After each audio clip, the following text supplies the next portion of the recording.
Just wanted to talk about my very first rifle build, my custom rifle build. That is my topic today. So I want to just go through some of the main points and advantages and decisions that I made for my custom rifle, and a lot of questions that guys ask me, and a lot of questions that I had. First off being, and this is like the number one thing that I see on forums or YouTube or hunters, clients of mine, and guys that just don't have a lot of shooting experience too, is they'll say, why would I want to spend the money on a custom rifle or getting a rifle built when I can go buy one for $400 at Walmart or Sportsman's Warehouse or Cabela's or whatever, and it'll shoot just the same. That's like the number one thing. I have a $500 rifle that shoots lights out at 1,000. I've been shooting elk for 30 years with my rifle, and I'm gonna start off by saying that's awesome. I am a huge advocate for factory rifles. I am an advocate for customizing factory rifles within your capabilities, not being a gunsmith. Like, I am not a gunsmith. I like to customize factory rifles to make their performance exponentially better, and without having to go down that expensive custom rifle road. So that being said, I love factory rifles. I like tricking them out. I like putting triggers, brakes, bed jobs, and custom loads. Here's my rifle that I just got built. Just got it back from the gunsmith. It is a Remington 700 Action, a proof research carbon fiber barrel, Sendero contour with a T3 Terminator muzzle brake. Got a Mcmillan Game Warden stock. I've got a VORTEX VIPER HST scope 4-24, and I have Talley rings with the bubble level built in on top. I have a Timney trigger set to roughly 2 pounds, and within the rifle there's a bed job, and obviously things got cleaned up. So the big thing is a custom rifle is what it is in its name. A custom rifle is set up for somebody that has specific requirements or goals oriented with their rifle.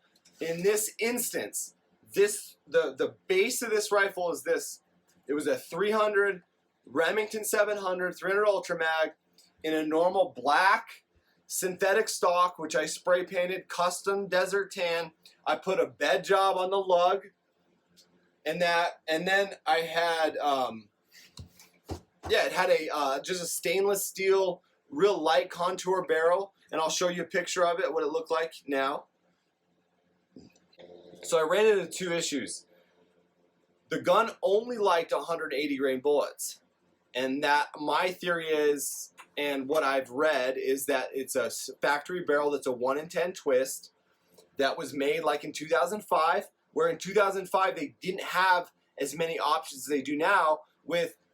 There's 15 different options of bullets that are over 200 grains for a 30 caliber rifle.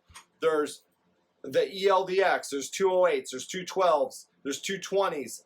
Berger's making 200s, 210s, 230s, all that kind of stuff. So I didn't want to shoot a 180 grain bullet.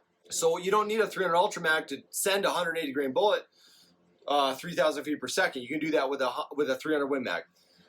What I wanted to do was crank up the bullet size. So I wanted to shoot a 210 grain or bigger projectile, farther, faster, and with accuracy that the factory rifle was not able to do. When I would shoot the 210 grain bullets and 200 grain bullets out of my factory rifle, it sprayed them. It looked like a shotgun. And so I didn't have any choices. I had to stick with the 180 grain factory, and I loaded for it. I tried reloading for it and everything like that, and it just didn't like it. Whether it was because of the 1 in 10 twist, or just too light of a barrel, or whatever it was, it just did not like those. That's reason number one. Reason number two is I had a ton of rounds through the barrel, so it was kind of getting to the end of its life. And so with 600 or 700 rounds down the tube, I thought it was a good opportunity to change the barrel out and just get a new barrel. I'm going to go through why I chose every part of this rifle and then the advantages and disadvantages of it. First, Proof Research carbon fiber barrel. It's kind of the cool thing right now, but they've been around long enough. Christensen Arms came out with them a while ago, and I wasn't that impressed with them like 8 years ago. But companies like Proof Research and even Christensen have been refining them, and they do lighten up the rifle really substantially while still maintaining structural integrity. So I've did a lot of research, and a lot of friends and a lot of people that I talked to, they really like the Proof Research barrels, and I decided to go with Proof Research for a number of reasons. Number one, their prices are pretty good. Two, the performance is pretty good. Three, I can actually get a barrel. So I contacted Bartlett Barrels. I contacted several other barrel companies that I'm not going to name offhand, and they were like 8 months out. Well, my rifle build started 3 months ago. I wanted my rifle ready in the spring so that I could shoot it to be ready for the fall, not get it in the summer to try to just wing it and get it ready right before hunting season, because that has not worked in the past. So I wanted my rifle ready basically in March, and so that was another main thing. Their turnaround, or they have I could get a barrel within 8 weeks, unlike some of the other really good quality barrel makers. I put a T3 Terminator brake on it, because I have several different brakes on different rifles, and they break it and it's great. It's definitely better than nothing, but I was so surprised because the 300 Ultra will literally, you'll have to get a neck and back readjustment every time after you shoot because the recoil is so bad. So it really does knock the recoil down. It's a little bit more expensive than just your average brake, but it's worth it.